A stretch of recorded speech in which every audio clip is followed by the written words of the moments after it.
ज्ञानं जनशलाकया चक्षुरुन्मिलितं येन तस्मै श्रीगुरवे नमः। श्रीचैतन्यमनोभीष्टं स्थापितं येन भूतले स्वयं रूपकदामयं ददाति सुखदान्तिकं वन्देऽहं श्रीगुरुश्रीयुतपदकमलं श्रीगुरुन् वैष्णवं श्रीरूपं सर्वजातं सहगणरघुनाथनितं तं सजीवं साद्वैतं सावधूतं परिजनसहितं कृष्णचैतन्यदेवं श्री राधा कृष्ण पालन सहगणललिता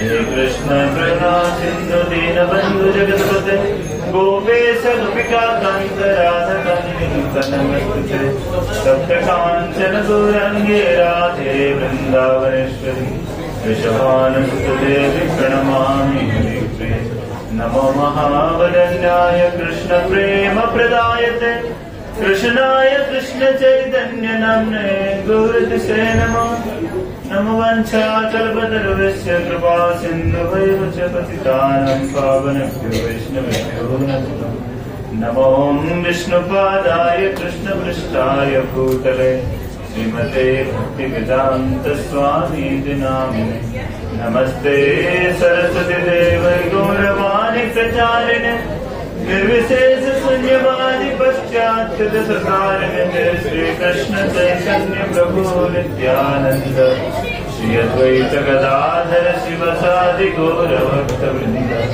हरे कृष्ण कृष्ण कृष्ण हरे हरे हरे राम राम राम हरे हरे। धन्यवाद आप लोगों ने इतने दिनों से बुलाया मेरे को। तो मैं आप लोगों के शक्ति के बारे में पहले बताने के लिए चाहता हूँ। जो कुछ भी हो आप लोगों ने निमंत्रण दिए, मेरे को भी आना भी था, सब कुछ प्रिपरेशन था।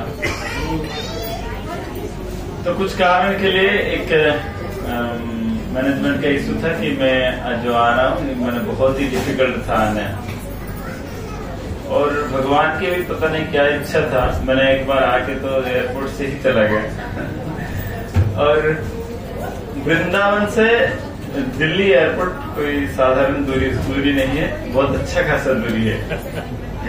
उसके बाद 3 घंटा इंटरनेशनल फ्लाइट पे वेट करना और सारे फॉर्मेलिटीज को पूरी करना। अरे बोल थोड़ा सा चुप रहना, पहले तो चुप रहना, एक ही कथा होगा, दो कथा नहीं करना। तो उसके पश्चात एक दिन तो चला गया। कल भी ऐसे ही था, कल मैंने ऐसे ही लग रहा था कि नहीं हो सकता है, क्योंकि कल मैंने बहुत ज्यादा, कल भी इमिग्रेशन में थोड़ा इश्यू था।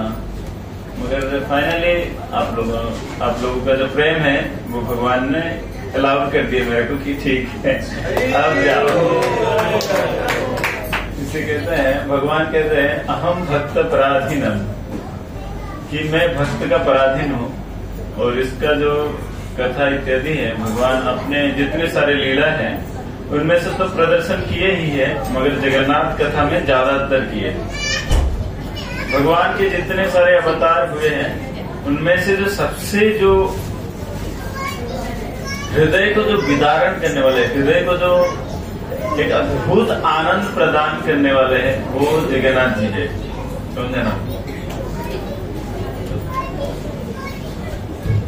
उनका कथा भी अद्भुत है, उनका रूप भी अद्भुत है, उनका लीलाएं अद्भुत है, उनके भोग अद्भुत है, उनका जो खाना है ना वो भी अद्भुत है, सब कुछ अद्भुत है।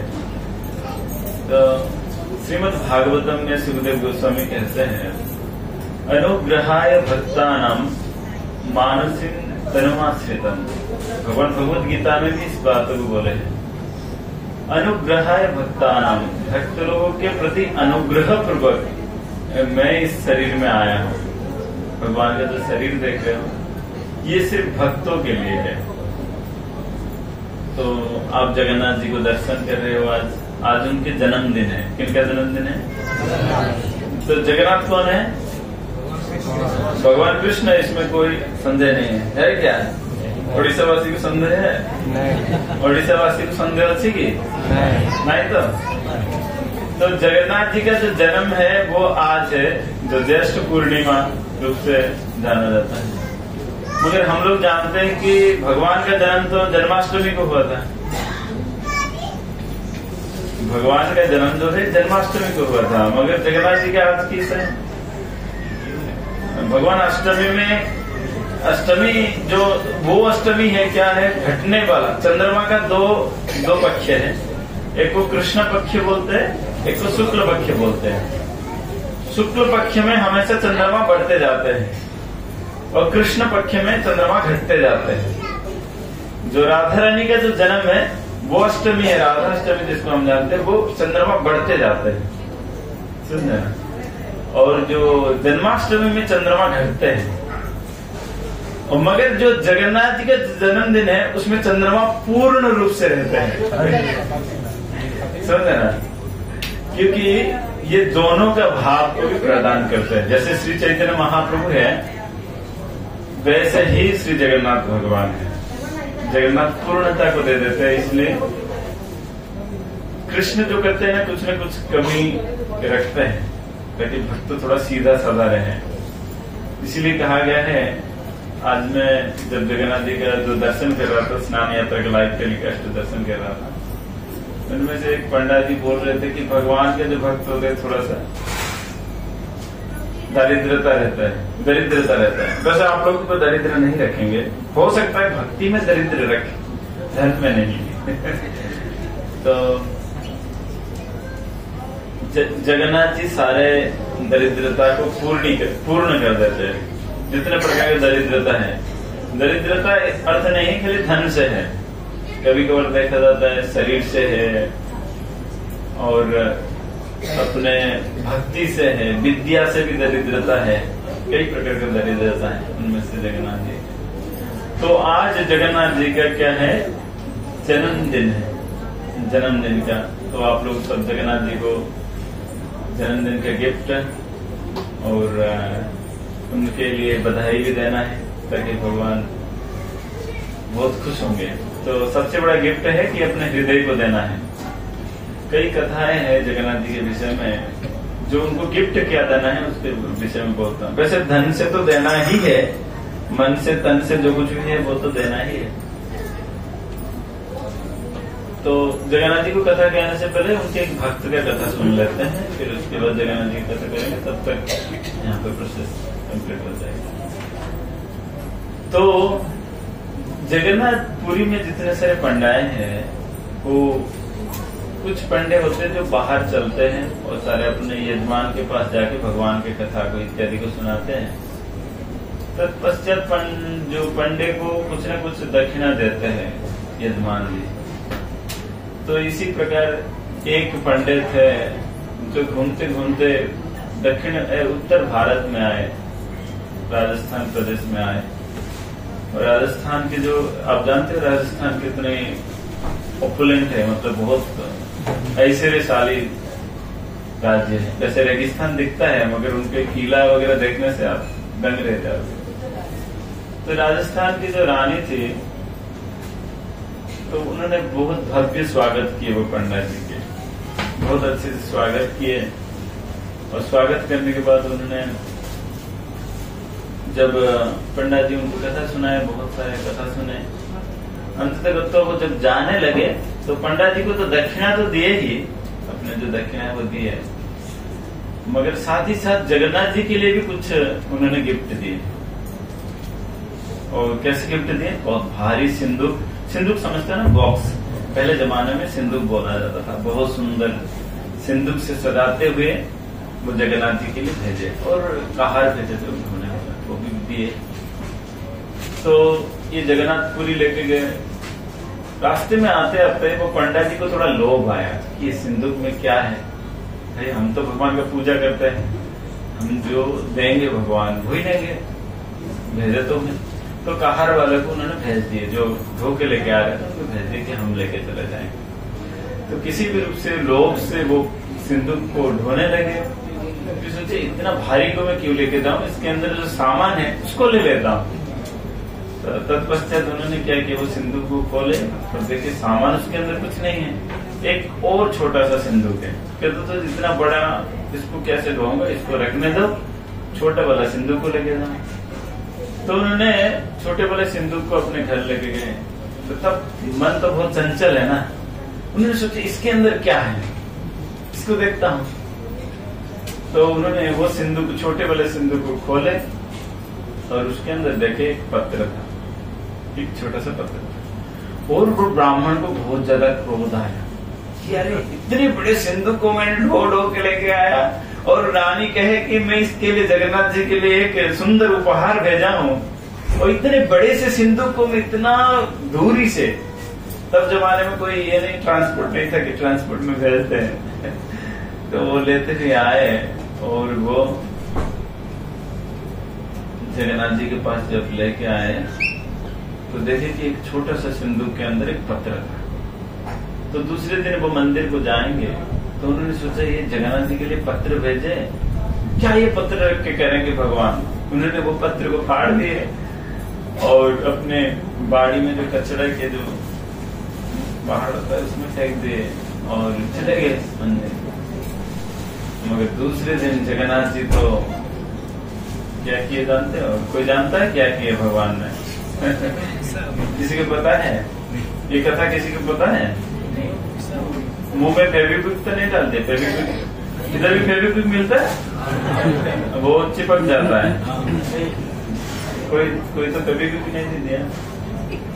तो वो जैसे ही फाड़ दिए, मगर भगवान के हैं, भगवान भक्तों को भावग्राही जनार्दनम, भगवान कहते हैं व्याधस्याखि चरणं ध्रुवस्य च वयो विद्या गजेन्द्रस्य का कुब्जानामुकीन रूपमधिकम् किं तत्सुतां नाधनम्। कि एक व्याध था, उनके पास क्या गुण था जिससे भगवान रिझ गए थे? जो मांस काटने वाला। और विद्या गजेंद्र से, क्या गजेंद्र ने क्या पढ़ाई किया था उससे भगवान रिझ गए। कुब्जा नाम कीन रूप अधिकम, कुब्जा के पास कौन सा सुंदरता था जिससे भगवान रिझ गए। और ध्रुव महाराज के पास कौन सा उम्र था जो भगवान रिझ गए। या उग्रसेन के पास क्या बल था जो कंस के द्वारा बंदी बना लिया था, उससे भगवान रिझ गए। और यादव कुल में क्या ऐसे महत्व था जिससे, जिनको भगवान संपूर्ण रूप से नाश भी कर दिए, उनके परिवार में भगवान आ गए थे। तो कहते हैं कि भक्ति प्रिय माधव, वो माधव जो है केवल भक्ति को ही देखते हैं, कोई एक्सटर्नल वस्तु को नहीं देखते। कोई बाह्य आपके पास गुण है, इससे भगवान रिझ जाएंगे, इससे कोई भगवान को फर्क नहीं पड़ता है। जो राजकुमारी जो अपने हृदय को जो पत्र में जो प्रकाशित किए थे, वो भगवान उससे रिझ चुके थे। और उनको वो पंडित जी सोचे कि कुछ धन होगा तो फिर भगवान लेंगे। तो भगवान उस दिन क्या किए ना, अपने सारे नीतिकांति को बता दी कि आज मेरा कुछ भी सेवा नहीं होना है जब तक वो पत्र मेरे को ना मिला है। वो ब्राह्मण गया था मेरे लिए कुछ उपहार लेने के लिए, मगर वो फेंक दिया मेरे उपहार को। तब तक मैं, जैसे छोटे बच्चे रूठ जाते हैं ना, वैसे ही भगवान हट कर लिए। तो फिर बड़पंडा को बताए, फिर उसके पश्चात बड़पंडा सारे पूछताछ की, क्या हुआ भूख में कहीं फेंक दिया हूँ, अभी कहाँ मिलेगा, सब झाड़ू लगा दिया गया कि नहीं, जब तक वो नहीं आएगा तब तक मैं नहीं सेवा ग्रहण करूंगा। फिर उसके पश्चात तो काफी ढूंढा गया, फिर पत्र मिला। वो पत्र में क्या लिखा था जानते हैं? वो पत्र में लिखा था कि हे भगवान, आपको कई व्यक्ति कई सारे प्रकार के अपने सामर्थ्य के अनुसार द्रव्य अर्पण करते हैं, कई प्रकार के द्रव्य आपको देते हैं, आपको उपहार देते हैं, आपके जन्मदिन में, आपके और कई सारे उत्सव में आपको उपहार देते हैं। मगर मैं आपको क्या उपहार दूं, मैं ये सोच नहीं पा रहा हूँ। मैं अपने मन को आपको दे रहा हूँ, तो इस मन को आपके चरणों में अर्पण कर रहा हूँ और आप इसको स्वीकार कीजिए। तो इसी प्रकार हम लोग भी प्रयास करते हैं कि कई प्रकार के द्रव्य देते हैं भगवान को ना, कई प्रकार से मिठाई, कई प्रकार से ये, मगर अगर हमारा मन जो सारे प्रक्रिया को पूरा कंट्रोल कर रहा है, अगर वो शुद्ध ना हो तो फिर भगवान किसी को भी ग्रहण नहीं करेंगे। भगवत गीता में भगवान विशेष रूप से 6 अध्याय में मन के बारे में विस्तृत वर्णन किए। जो मन व्यक्ति को शत्रु बना के उसका सत्यानाश कर देता है, और जो मन मित्र बनते हुए भगवत धाम, जिस धाम को जाने के लिए पंथास्तु कोटि शतवत्सरसम प्रगम्यो वायु रथा विमनसो मुनिपुंगवानम, कि जिस धाम को जाने के लिए बड़े बड़े मुनि ऋषियों का भी संभव नहीं है ना, ब्रह्मेश्वरादि सुदुरूह पदारविंदम श्रीमद पराग परमद भूत वैभवाय, कि बड़े बड़े ब्रह्मा जी, इवन रुद्र मतलब बड़े बड़े माने शिव जी इत्यादि जिस धाम में प्रवेश नहीं कर पाते हैं, वो धाम में भक्त अगर अपने मन को भगवान को दे दे तो प्रवेश कर जाता है। इसलिए कई प्रचारक आते हैं, कई प्रकार के प्रचार हम सुनते हैं, कई क्लासेस सुन लिए आज तक, कितने घंटे की क्लास सुन लिए होंगे ना, कितने टन प्रसाद खा लिए, शायद जगन्नाथ जी को इतना भोग नहीं लगा होगा जितना आपने भक्त बनते हुए प्रसाद खा लिए। मगर किस लिए खाते हैं? केवल मन शुद्ध हो जाए, समझे ना, क्योंकि मन सारे इंद्रियों का राजा है ना। भगवान कहते हैं इंद्रियाणम मनश्चस्मे, मैं इंद्रियों में से मैं मन हूँ, और वही मन अगर छल कपट से अगर दूषित होकर रहे तो फिर भगवान उसको ग्रहण नहीं करते हैं। इसलिए भगवान की बहुत सुंदर भजन है, आप जानते हो या नहीं पता नहीं, शायद जानते तो होंगे। एक भक्त प्रार्थना करता है, हे भगवान मेरे मन के मंदिर में आप आके विराजित हो जाओ ना।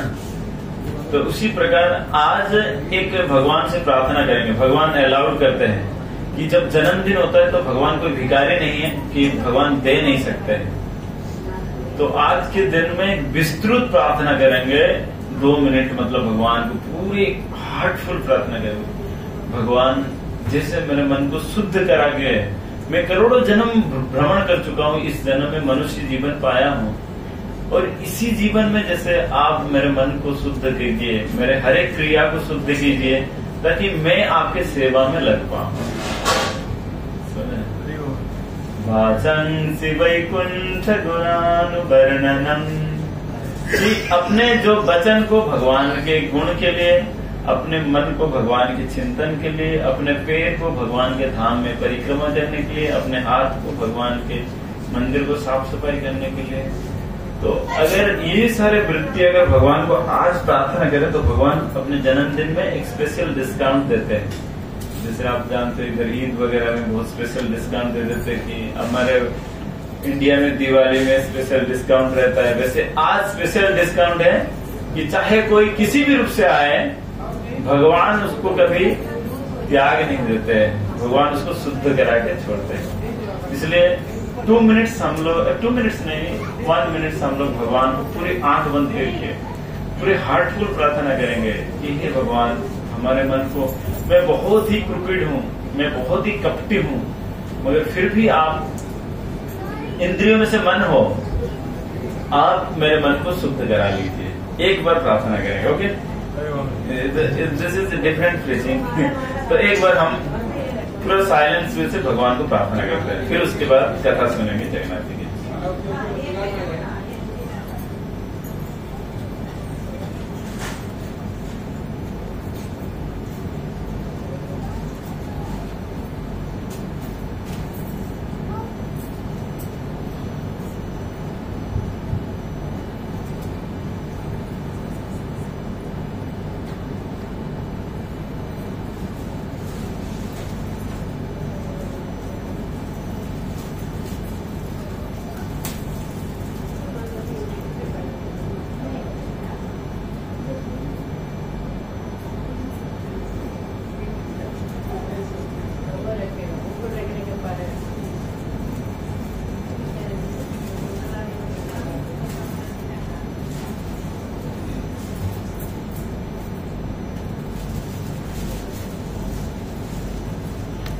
भगवान भगवद गीता में एक श्लोक में बोले हैं, मन मना भव मद भक्तो मज्जाति माम नमस्कुरु। मन मना भव, मन में से भगवान को चिंतन करना है। मद भक्तो, मेरे भक्त बनो। इस प्रकार के भगवान ने अनाउंसमेंट किए, मेरे भक्त बनो, ना कि दुर्गा काली इत्यादि का भक्त बनो। तो ऐसे करने से हम भगवान के बहुत प्रिय बनेंगे। आप जगन्नाथ जी के 32 बेस दर्शन किए होंगे। जो जगन्नाथ जी का हाथ नहीं है, हम सब लोग सोचते हैं वही जगन्नाथ जी नागार्जुन बेस में एकदम हाथ में परशु इत्यादि पकड़ लेते ताकि भक्त का रक्षा किया जाए। तो कल से हम लोग कंटिन्यूअसली यहाँ पे सुनेंगे जगन्नाथ अष्टकम के ऊपर 8 श्लोकों को हम लोग 17 दिन में 16 दिन में कथा करेंगे। मैंने एक श्लोक का जो है 2 दिन कथा करेंगे। तो 16 दिन में पूरी जगन्नाथ अष्टकम के ऊपर विस्तृत, मतलब हर एक शब्द के ऊपर व्याख्या सुनेंगे जगन्नाथ अष्टकम। तो ये मेरे प्लानिंग है, बाकी बताने लोगों की क्या है। ठीक है, चलते हैं जगन्नाथ जी के बाद विषय में संक्षिप्त रूप से भी कथा सुन लेते हैं। तो भगवान कई एक अवतार लिए, मगर भगवान जगन्नाथ जी को आप जिस रूप से दर्शन करोगे अद्भुत रूप है। तो कई कथाओं में से जो हमारे जगन्नाथपुरी में प्रचलित है वो है इंद्रद्युम्न महाराज की कथा। आप लोग सब लोग सुने होंगे। संक्षिप्त रूप से कथा करूंगा 10 से 12 मिनट के अंदर, 15 नहीं 12 मिनट के अंदर, लेकिन भोग भी लग जाए, आप लोगों को भूख भी लग सकता है। तो इंद्रद्युम्न महाराज एक बहुत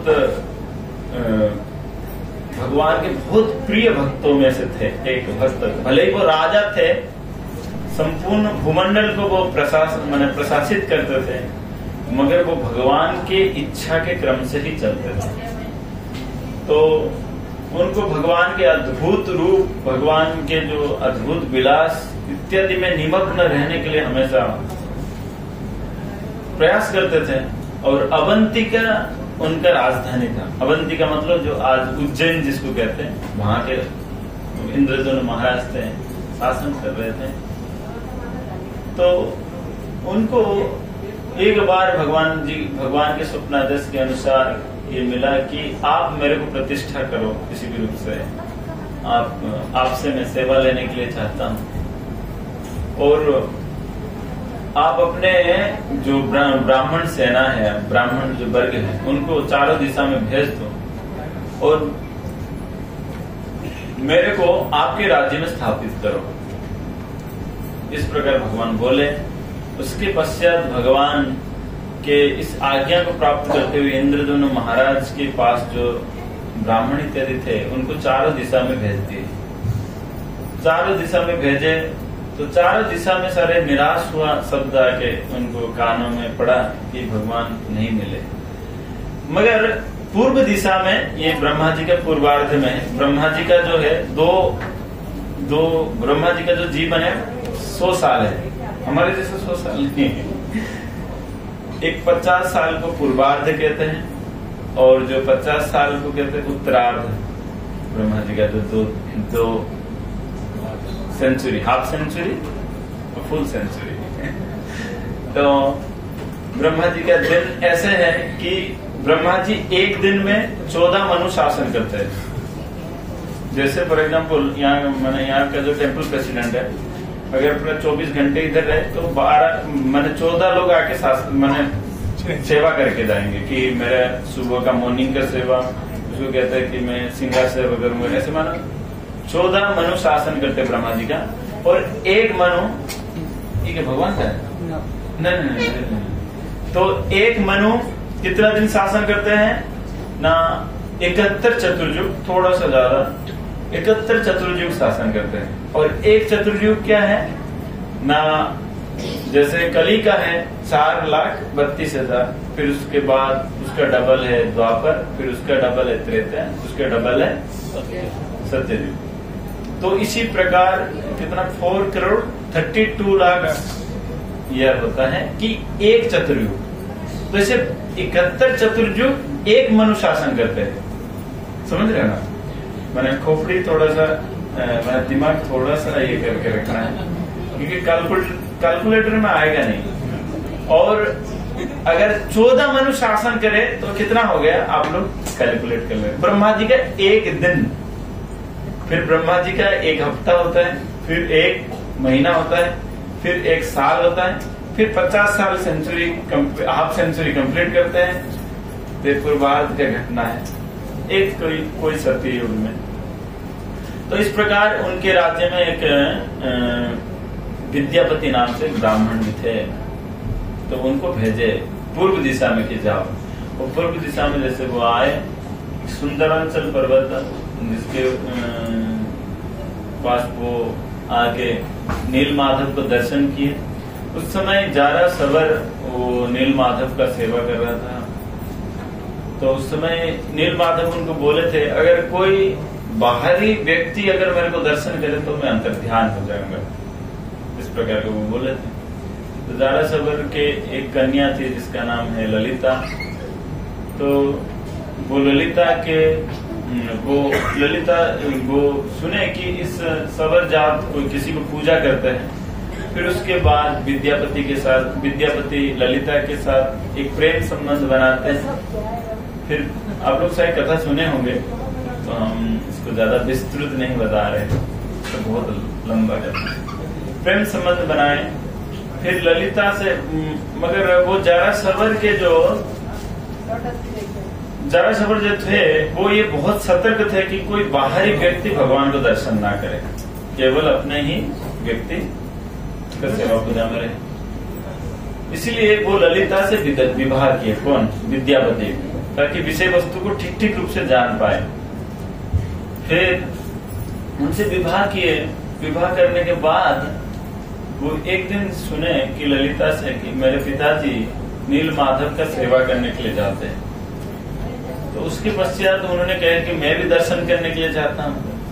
तो ललिता जी बताए कि ये असंभव है कि कोई बाहरी व्यक्ति उनको दर्शन नहीं कर सकता है। फिर कहती अगर ऐसे संभव है तो फिर कैसे, मैं तो आपके पति हूँ, तो ये मेरा आज्ञा है किसी भी रूप से आप मेरे को नील माधव के दर्शन कराओ। तो पिता को जाके अपने पुत्री ये अभिलाषा व्यक्त किए, मगर पिता किसी भी रूप से इसमें समर्थ नहीं था कि उनको बाहरी व्यक्ति को दर्शन करा दे। मगर पुत्री के जिद के सामने पिता को फिर ढलना पड़ा। फिर कहे ठीक है, इनके आंखों के सामने पट्टी बांधा जाएगा और इनको तत्पश्चात लेके जाएंगे ताकि इनको मार्ग पता ना चले। भूख लग गया तो मार्ग पता ना चले। तो उसी समय वो विद्यापति क्या किए ना, अपने कमर में कुछ सरसों का दाना रख लिए। सरसों का दाना रखे और ये ऐसे ही मैंने बसंत से पहले दर्शन करने के लिए गए होंगे, तो सरसों का दाना को डालते हुए गए और प्रतीक्षा किए बसंत तक। तो बसंत तक प्रतीक्षा किए। तो उसी समय बसंत में देखे कि सरसों का जो दाना डला हुआ था वो रास्ता पता चल गया। तो उस समय जाके इन्होंने दर्शन किए थे। तो एकांत में गए और नील माधव को दर्शन किए और दर्शन करते ही अद्भुतता अनुभव किए। मगर उसी समय नील माधव इनको कहे कि अब मैं यहाँ से जा, भगवान के इस प्रकार की इच्छा से भगवान वहां से अंतर ध्यान हुए। उसके पश्चात सारे सबरवासी, इनको बहुत दिन बीत चुका था क्योंकि इन्होंने आए, ललिता जी के साथ प्रेम संबंध रखे, उसके बाद दर्शन लिए। तो अवंतिकापुरी में ये पता लग चुका था विद्यापति हो सकता है अपने प्राण त्याग दिया है, क्योंकि आए नहीं। तभी जमाने में ऐसे फोन नहीं था कि फोन कर लो आए या नहीं, क्या हुआ। जैसे आप लोग देखते हो कि डिले है या डिस्प्ले बोर्ड में दिखा रहा है। तभी जमाने में ऐसे कोई फैसिलिटीज नहीं था कि विद्यापति का कोई खबर आए। मगर कई दिनों के बाद विद्यापति जब यहाँ पे देखे कि निश्चित रूप से महाराज मेरा प्रतीक्षा किए होंगे, मगर कभी कभार हम भूल जाते हैं, जब प्रतीक्षा करते करते भूल जाते हैं। मगर एक इंग्लिश में प्रोवर्ब है, फॉरगेटनेस इज लाइक अ फ्लॉ, मतलब जैसे हम कोई चीज को भूल जाते हैं तो इसका मतलब प्रेम का कमी है। वहां पे कोई भी चीज हम भूल गए तो इसका मतलब हमारे उतना प्रेम नहीं है उस व्यक्ति के प्रति। मगर तो वो भगवान को जो प्राण रूप से जो लिए है वो कैसे भूल सकते हैं? वो एकांत रूप से वो प्रतीक्षा कहते हैं, जैसे चातक पक्षी जैसे पानी का बूंद को जैसे प्रतीक्षा करते हैं, जैसे चकोर चंद्रमा को जैसे प्रतीक्षा करते रहता है, वैसे ही इंद्रद्युम्न महाराज विद्यापति का प्रतीक्षा कहते हैं कि कुछ न कुछ अच्छे वार्ता वो मेरे को सुनाएंगे। तो यहाँ पे विद्यापति सोच रहे थे किसी रूप से मैं यहाँ से भाग के उनको समाचार दूं। उसके बाद विद्यापति यहाँ से गए, मगर उससे पहले जारासंध को पता चला कि नील माधव नहीं है।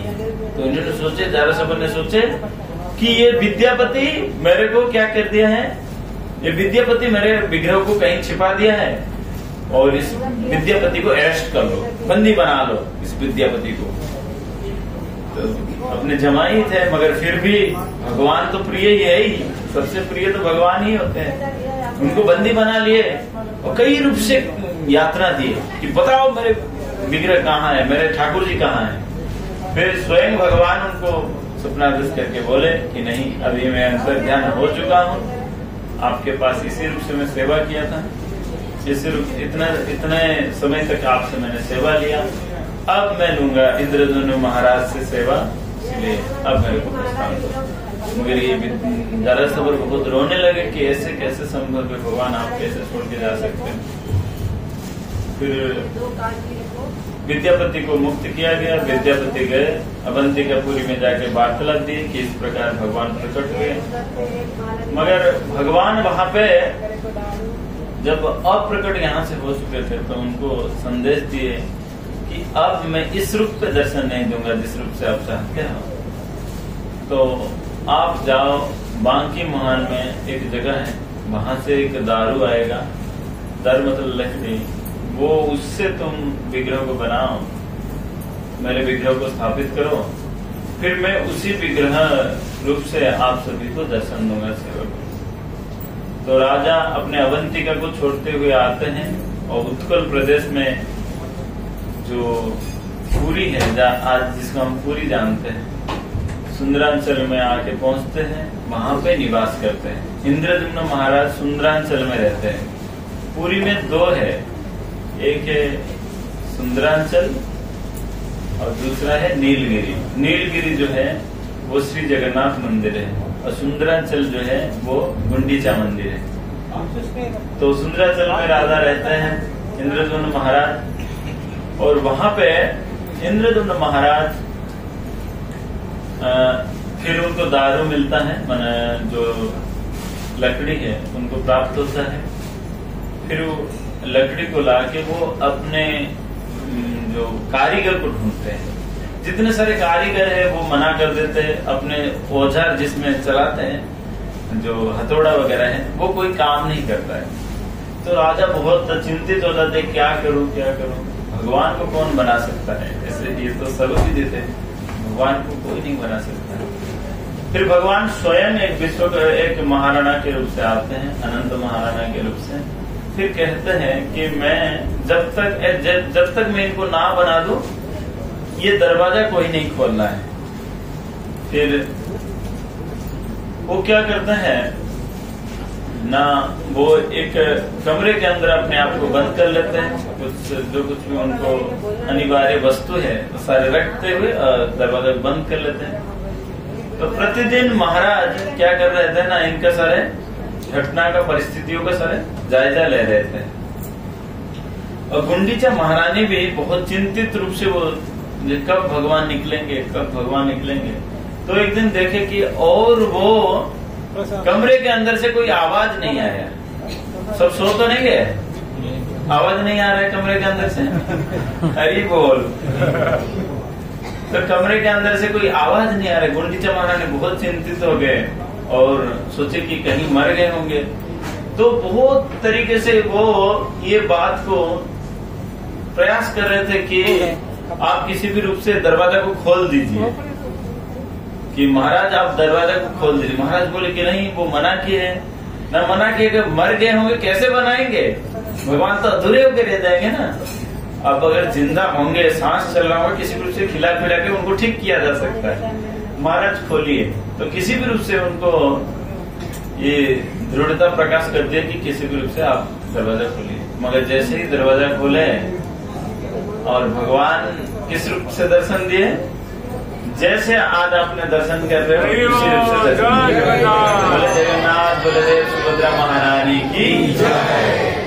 मगर आप लोग तो जयकार तो क्या आनंद हो गया, मगर उस समय गुंडीचा महारानी और इंद्रदुम्न महाराज बहुत आवेग से रो रहे थे कि ऐसे कैसे भगवान हो गए और कहाँ गया वो महाराणा, और ऐसे आधा अधूरे रह गए, आधा हाथ आधा ये आधा पैर, इस प्रकार किस रूप से हम भगवान को दर्शन करेंगे।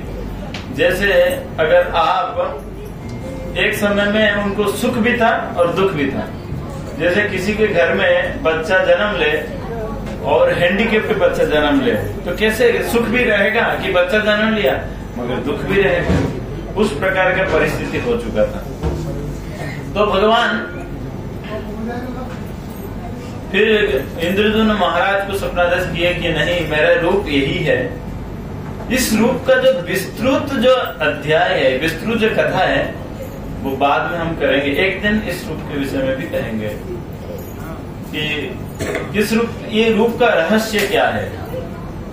तो इंद्रदुम्न महाराज कभी बहुत रोए, मगर भगवान कहे अभी प्रतिष्ठा करने के लिए चलो। तो तब इंद्रदुम्न महाराज क्या किए ना, कई सारे ब्राह्मणों को बुलाए और प्रतिष्ठा करने के लिए। मगर देखे कि नहीं, ब्राह्मण में जो मेन जो यज्ञ का जो पंडा बनेंगे वो साक्षात ब्रह्मा जी ही बनेंगे। इसलिए बहुत बड़े यज्ञ कुंड बनाया गया, जो आज आप लोग इंद्रदुम्न सरोवर रूप से जानते हो, वो यज्ञ कुंड है। तो कई सारे गायों को बुलाया गया उनको दान करने के लिए। मगर ब्रह्मा जी के पास जब गए, आपने ब्रह्मा जी के टाइम के विषय में सुने ना, तो ब्रह्मा जी के पास जब गए तो ब्रह्मा जी आते आते जब यहाँ पर प्रतिष्ठा किए, फिर उसके बाद ब्रह्मा जी को विदाई करने के लिए, विदाई देने के लिए कि ब्रह्मा जी अभी जाएंगे। मगर तब तक क्या हुआ ना, इस धरती लोक में कई सारे युग बीत गया। तो जगन्नाथ मंदिर, जगन्नाथ जी सारे ढक गए बालू के अंदर, पूरे बालू के अंदर, क्योंकि समुद्र किनारे था, बालू होते ढक गए। तब एक राजा थे जिसका नाम था गाल माधव। वो राजा एक दिन युद्ध में जा रहे थे अपने घोड़े के ऊपर। तो जगन्नाथ मंदिर का जो शिखर है, जिसको चक्र है, वो अष्टधातु से निर्मित है। तो एक दिन राजा जब जा रहे थे तो अश्व के नीचे में जो खुर था, वो खुर क्या हुआ, टकराया, अश्व के नीचे से टकराया। तो खुर में टकराने में आवाज हुआ, तो राजा को पता चला कि कुछ तो है यहाँ पे। तो राजा उसको खुदाई किए, देखे कि भव्य मंदिर है, भव्य मंदिर है। तो इस मंदिर को राजा ने तब दखल कर लिए। और उस समय जब वो ब्रह्मा जी से लौट के आए, कौन, इंद्रदुम्न महाराज, देखे कि इनके पास ना तो कोई उनके सारे परिकर थे, ना तो कोई राज्य का संपत्ति बचा हुआ था, ना तो इनको कोई पहचान भी रहते। वो इंद्रदुम्न महाराज कहे कि भाई ये मैं बनाया था, ये मंदिर है। तो इस प्रकार मगर कोई विश्वास नहीं किए, कोई किसी रूप से स्वीकार नहीं किए। तो प्रमाण क्या है तुम्हारे पास?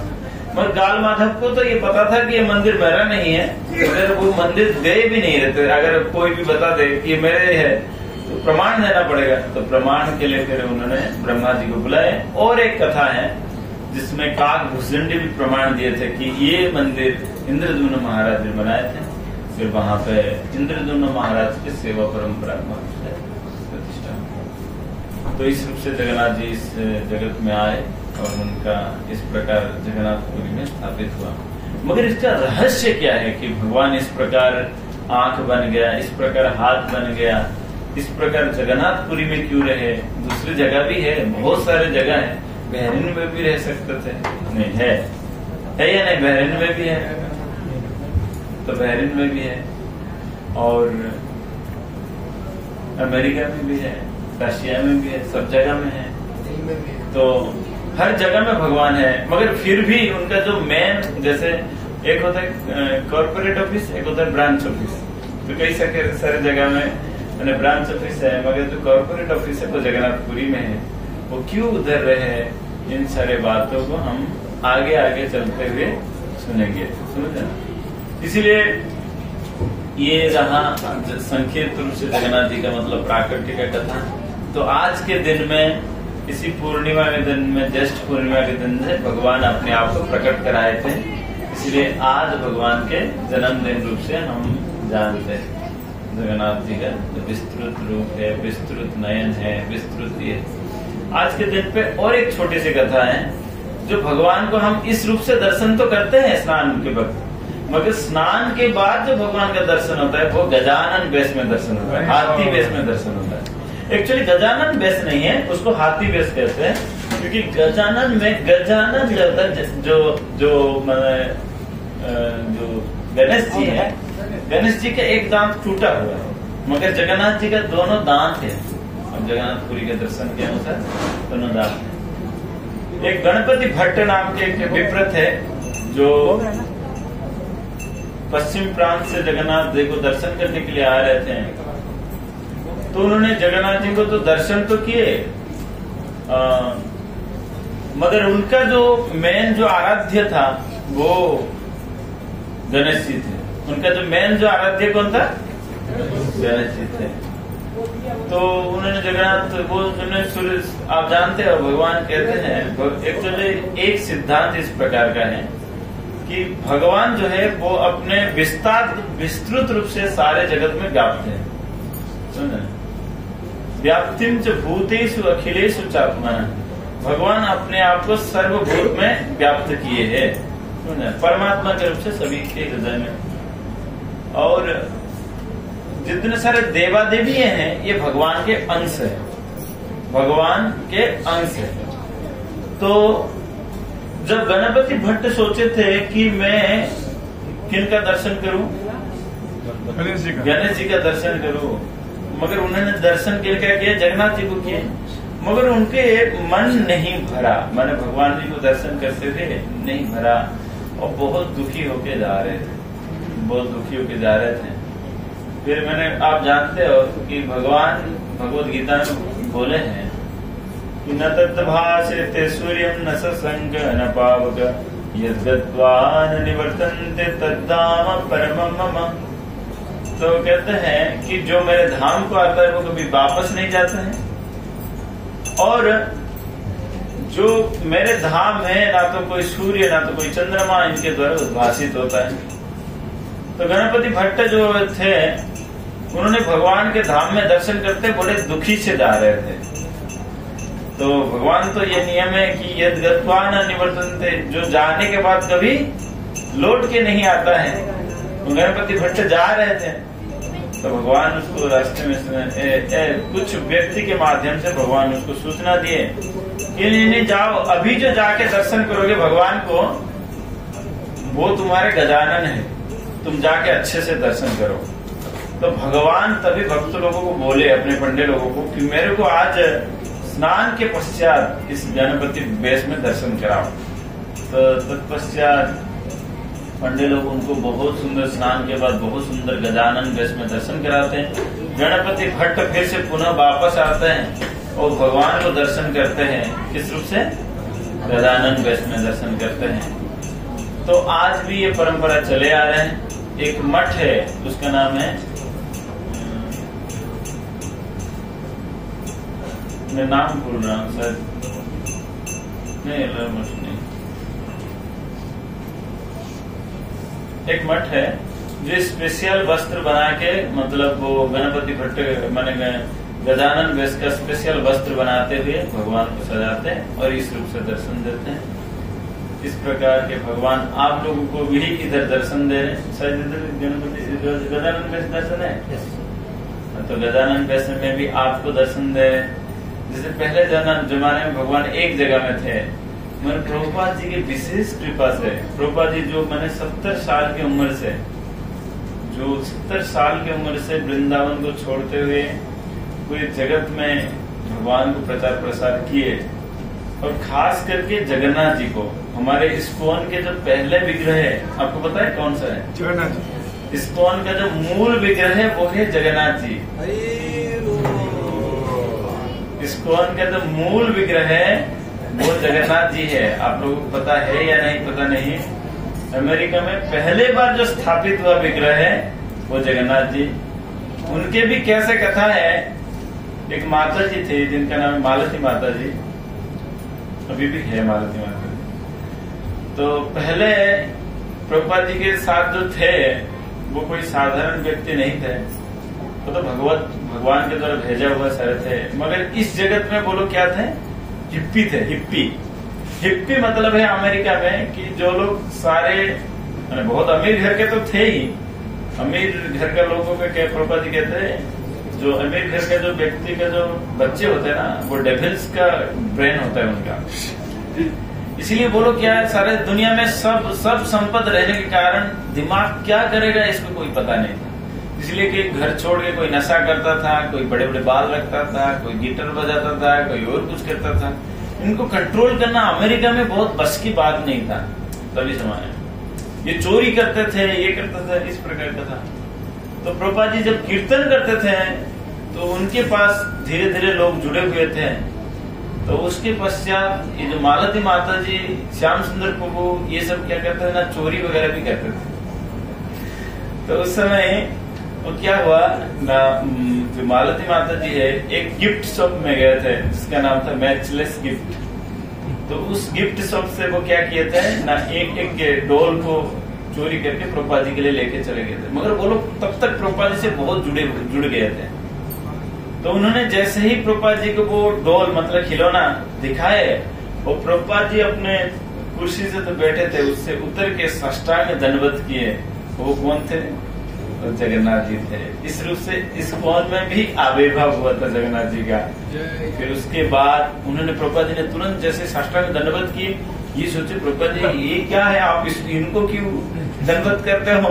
आप तो दंडवत कराना सिखाते हो, मगर आज आप खुद कर रहे हो दंडवत। ये कौन है ना? ये हमारे ठाकुर जी है जो पूरे संपूर्ण जगत को बांध के रखे। इनका नाम है जगन्नाथ। तो प्रभुपाद जी इस प्रकार हमारे इस्कॉन में देखे तो बोले कि और भी दो होंगे, एक गोरे होंगे, एक पीले होंगे, उनको भी जाके लेके आओ। फिर इस प्रकार और दो को लेके आए। इस प्रकार पहले जो विग्रह प्रतिष्ठा हुआ इस्कॉन में वो है जगन्नाथ जी। तो पहले जगन्नाथ जी जरासंध के पास था, जो जंगल के फल और मूल को खाते थे। भगवान इसे खाते खाते थोड़ा सा अरुचि हो गया। फिर भगवान इंद्रद्युम्न महाराज के पास आए, 56 भोग को खाए। फिर उससे भी भगवान थोड़ा अरुचि होते हुए भगवान प्रभुपाद जी के पास आए। पूरे ऑल ओवर वर्ल्ड में फैल गए, सब जगह में रथ यात्रा हो रहा है, सब जगह में लोग भोग लगा रहे हैं, चाइनीज, जापानीज, इटालियन और फ्रेंच, क्या क्या भगवान खा रहे हैं। इस प्रकार जगन्नाथ जी पूरा जगत का नाथ बन गए। और सारे जगह में आज रथ यात्रा देख रहे हो, सारे जगह में आज ये देख रहे हो। ये सब आप भक्त लोगों का विशेष मतलब भगवान के प्रति विशेष लगाव है और प्रभुपाद जी का हमारे प्रति विशेष देन है। इस बातों को हम आज मतलब बढ़िया से सीख सकते हैं, भगवान के प्रति अपने कृतज्ञता व्यक्त कर सकते हैं और अपने जीवन को सफल बना सकते हैं। कल से हम लोग कथा सुनेंगे विस्तृत रूप से जगन्नाथ अष्टकम के ऊपर। मैं सोच रहा हूँ कोई प्रश्न नहीं लेंगे क्योंकि हमारा दूसरा भी एक कार्यक्रम में जाना है अभी। ओके, थोड़ा सा कीर्तन कर लेते हैं, हो गया ना आपको? जय जगन्नाथ जय जगन्नाथ